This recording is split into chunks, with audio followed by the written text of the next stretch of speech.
So I'm not even going to do an example out of it. This should be a combination of old news and very recently new news. But it's nothing new entirely in this section. They've got a ton of examples. They have 6 examples, which is a ton. Believe it or not. And I don't remember how many problems did I assign out of there. Hopefully not too many. Anybody have their homework sheet?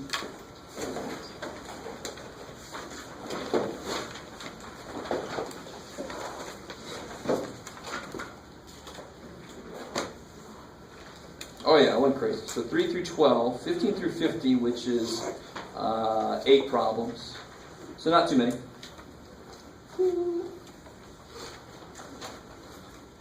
So are we free to go? Or? No. I'm explaining to you why I'm going to get into 4-7. 4-6 is not in our curriculum, right? If you look at the... Yeah, it drops off. Yeah, cool.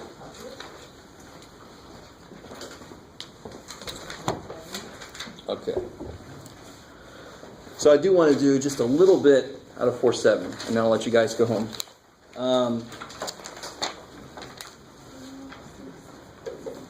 And 4-7,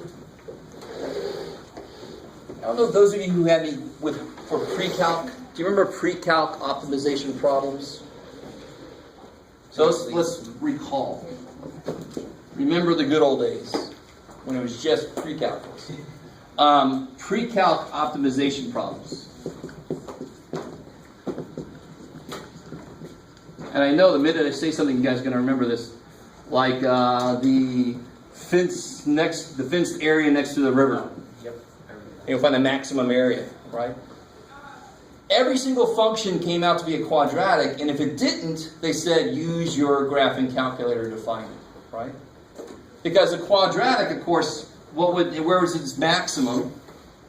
At the vertex, and in pre-calculus, you learn the really quick way to find the vertex, right? And actually, earlier this semester, we proved this using calculus. It's pretty easy compared to completing the square on ax squared plus crap, right?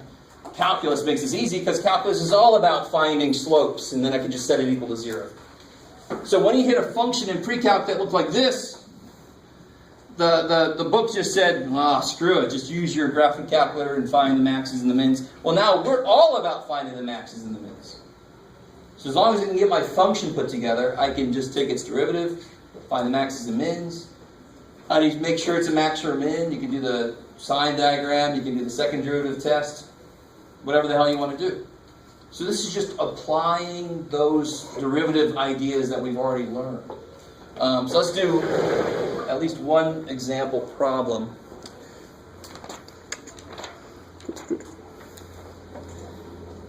Oh, I like these kind of problems. Like number 5, page 331.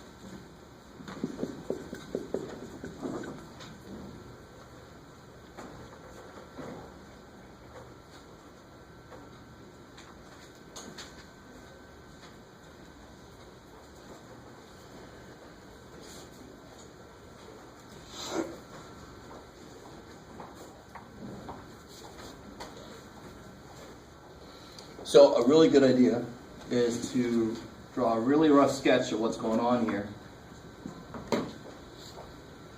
Let's see. So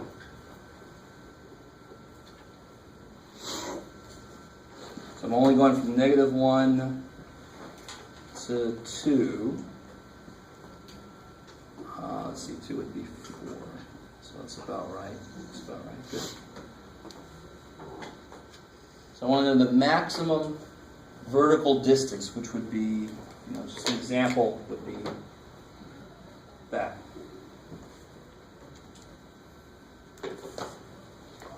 And I know you're all thinking, that problem was 2 lines long, and I don't have a clue what the hell it wants me to do. All right, so you're going to be really worried if it's a lot more words to it. But think about how to represent that distance. How would you represent that distance algebraically? I mean, what point is this, and what point is that? And of course, what are you really interested in? Since it's a purely vertical distance, I just need the difference between what? The result on y. Y value. The y values. Right. So what's the y value here? 3. No. So the purple line I've drawn is a representative example of a vertical distance between the two functions, right?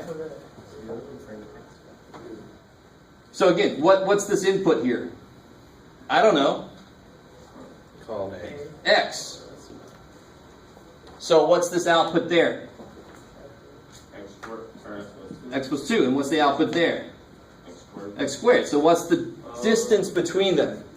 X plus 2 minus X squared. Okay, so that's for the inside, right? It won't work for the outside. Why is that X squared? Oh, because that's the parabola? Yeah, it's a point on the parabola. Exactly. That's the function of that's the parabola they gave us. So for any given input, the vertical distance between those two functions would just be the difference in their y values. The y value for one is x plus 2, the y value for the other one is x squared. So inside I've got the function x plus 2 minus x squared.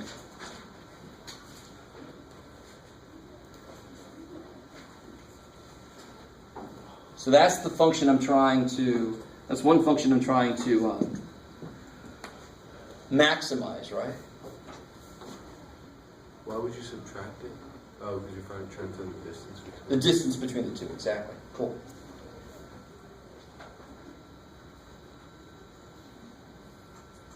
So how do I find the maximum of that? You can do it 2 different ways. It's actually quadratic, but why would you do all that crap? I could just take the derivative. What's the derivative of this? All right, cool. Negative 2x plus 1. And is that equal to 0?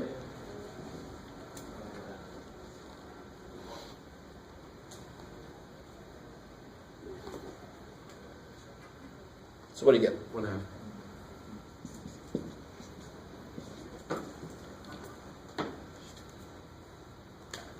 So it either occurs at 1/2.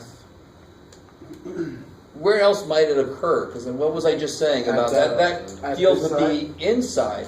The outside? Yeah, it might be the outside. It would. The only other place it could be would be, and it looks like it probably is. My drawing sucks, but it could be between the endpoint and that, and this endpoint and that. If you don't put restrictions on it, like how you put that 2, it's just going to be to infinity. Right? Say it one more time. Because you see how you put that... Yeah, if I didn't put the restrictions, this would be a very strange question, because if I just follow the line, it just keeps getting further and further away. But So the real question is, does it get further away inside here than it does on the outside? And my drawing is not the best in the world, so my drawing looks like it would get further away on the outside, but my slope is probably wrong for the parabola, I don't know. so at x equals 2. Yeah, so what is it at x equal to 2? They're both 4. It'd be X, Yeah, they're both 4, so my drawing definitely sucks, right? So this poor little dude should be over there. Poor little dude. And at x equal to -1, they should both be 1. Yes. Alright, so then make that a big point. So it is all just contained on the inside. Good. Okay. If you wanted to try it from the other side, would you do x squared minus x plus 2? Yeah, if there were some outside stuff, you Yeah, have to be would you careful. subtract x plus 2 from x squared? That's my question. Yeah. If it was turned around, if the Yeah. other one was on top, then you'd You'd want to subtract subtract the it other the other one. way around. Okay. And that idea actually is going to carry over to something we're going to do later in this class, later this semester, with figuring out which function's on the top, which one's on the bottom. Dan? That's what I was going to ask. How do you know which to subtract from what? Because Just of the order fact, that they if I draw this, and if I would have been more careful, but I didn't realize that would be part of the point, the endpoints do match up, but definitely the line is on top of the parabola. I mean, the line starts at 2, right, the y-intercept, and it meets the parabola at those 2 points at the -1 to 2. So the line is always higher than the parabola in there.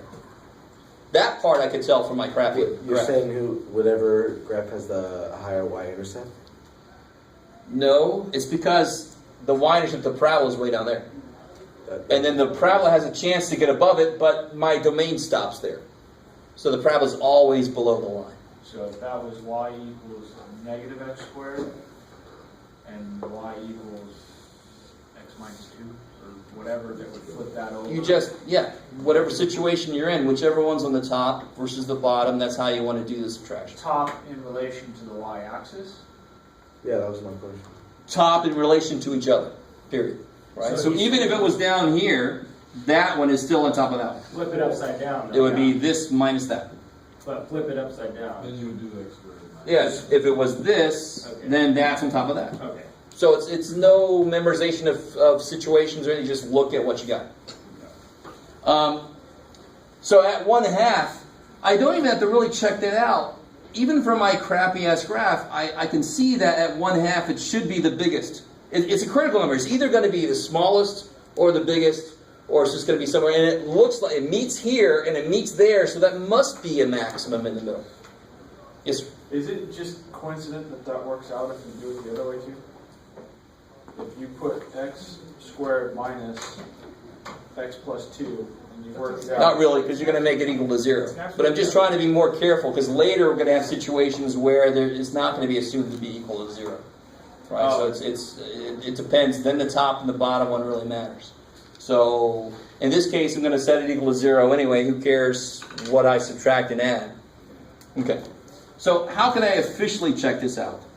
What's the quickest way in this case to check that out? Plug it in. No? What am I checking out? What do I want to really make sure about? I want to find it's the maximum, right? So what's got to be true if it is the maximum? What's got to be true at that point? All of the values have to be small. I don't want to check all the other values. What else has got to be true? What's the shape of it got to be there?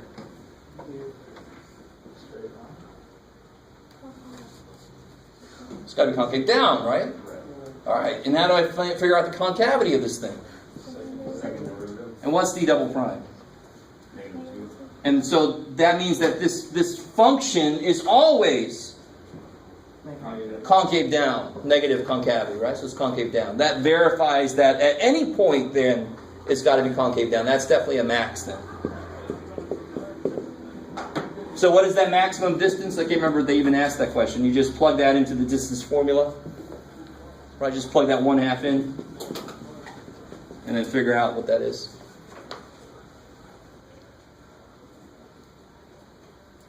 Okay. Let's do one more problem and then we'll head out.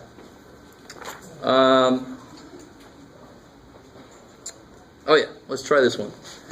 You know you're going to get some problems with boxes always. And what do I mean by that? Number 14. You got a box. The square base and open top. All right, so square base, open top. All right, which really means there's no top to it. I'm trying to say so. Somehow I'm going to construct a box using material so I don't have to have material for the top. That's their point when they say that. Must have a volume of 32,000 cubic centimeters.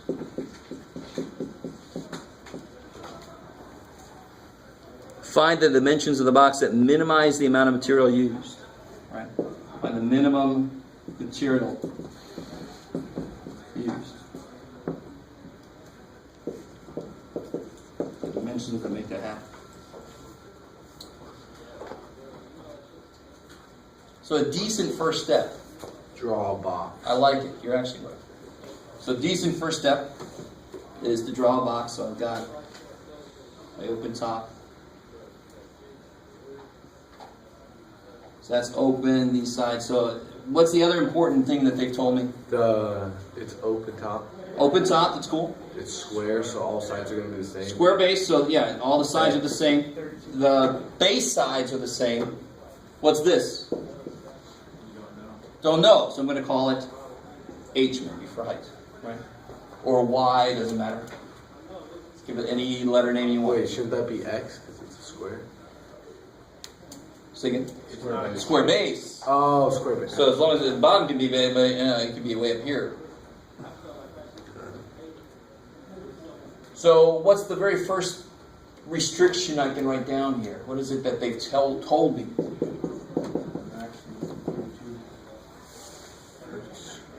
They've told me directly what?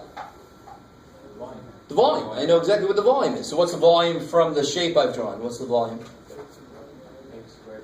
Good. So the volume is x squared h expression-wise, and value-wise is 32,000. So there's a nice equation I've got.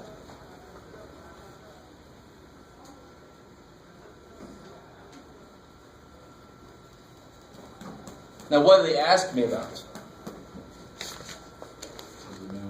Well,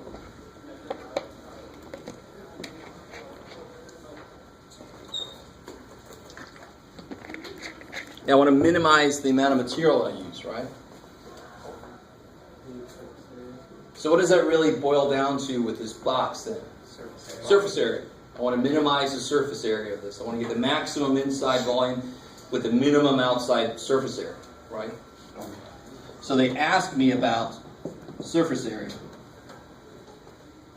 What's the surface area that's going to be? It's not too bad. This is why they had to tell me it's an open top. So I don't need to cover the top. So I just need, the bottom is x squared. Plus 4 times x. Good, xh all the way around.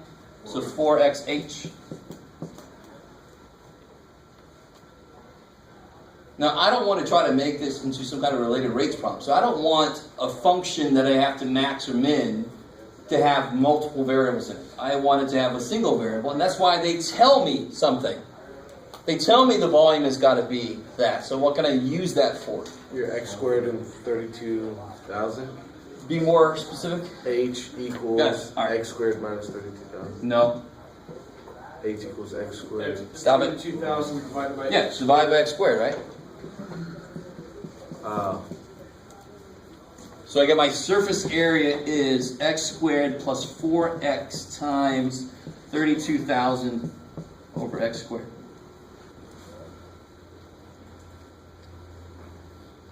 So I don't know. I'm hoping somebody out there, this feels familiar.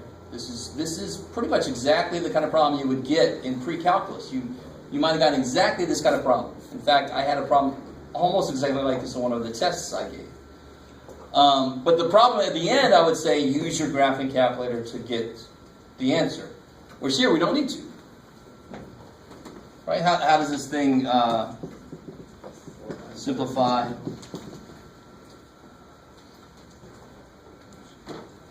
What is that, 128,000? Yep. Divided by x. I like it. One of the x's cancels. And then how do I find the minimum? How do I always find the minimum of any, or the extrema of any function? Critical values by taking the derivative. I love it. So SA prime.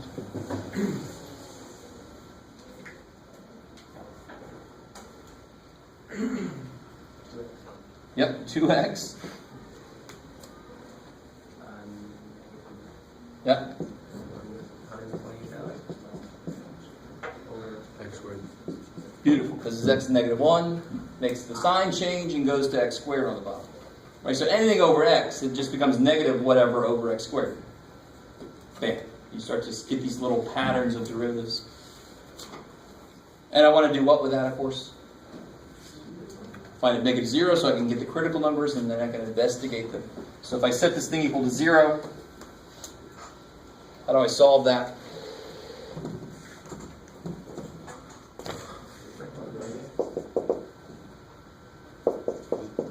Flip over to x squared. Yeah, so you get x cubed equals divided by 2, 64,000. X cubed equals that. Feels like it should be x cubed equals 64 is, Yeah, there's And then you just. I added over it. Sorry. Is that cool? Oh, Yeah. The cube root of 64 is 8. What's the cube root of 1,000? Oh, wow. 10. So it's 80. So if you cube 80, it'll. Oh, what am I talking about? 80. 40. Thank you. I went along with that. So the cube root of 64 is 4. The cube root of 1,000 is 10. So that's 40. So if you cube 40, you'll end up with 64,000. So that's 40 centimeters. So what's the dimensions then? The bottom is going to be, it's going to be 40 by 40. And what's the h? You plug it back in to get the H. Yeah, figure out the h from your, h is 32,000 divided by 40 squared. 20. 1,600, it'll be 20, yeah. 40 by 40 by 20. Does that check? Does that end up? Yeah, right? Of course it does. We just forced it to. 40 times 40 times 20 is 32,000. Is that cool? That should, again, maybe it's way back there. I don't know how long it's been since you took pre-calc. But you should have done a problem exactly like that in pre-calc. The only difference is, at this point, you would have plugged that in your calculator and just looked at it and did the max or the min. We can go further and get the exact answer directly, and it's not even that much further. What's the dimensions on it? Centimeters? Yeah, centimeters, yeah. It's cubic centimeters, so each of these will be centimeter, centimeter, centimeter. Cool.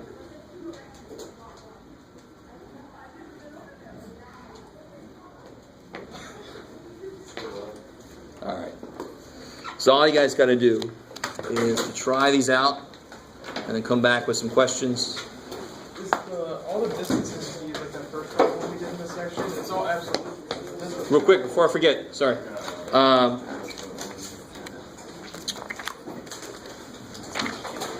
Did we do, yeah. So on Monday, quiz on 311 through 4.3.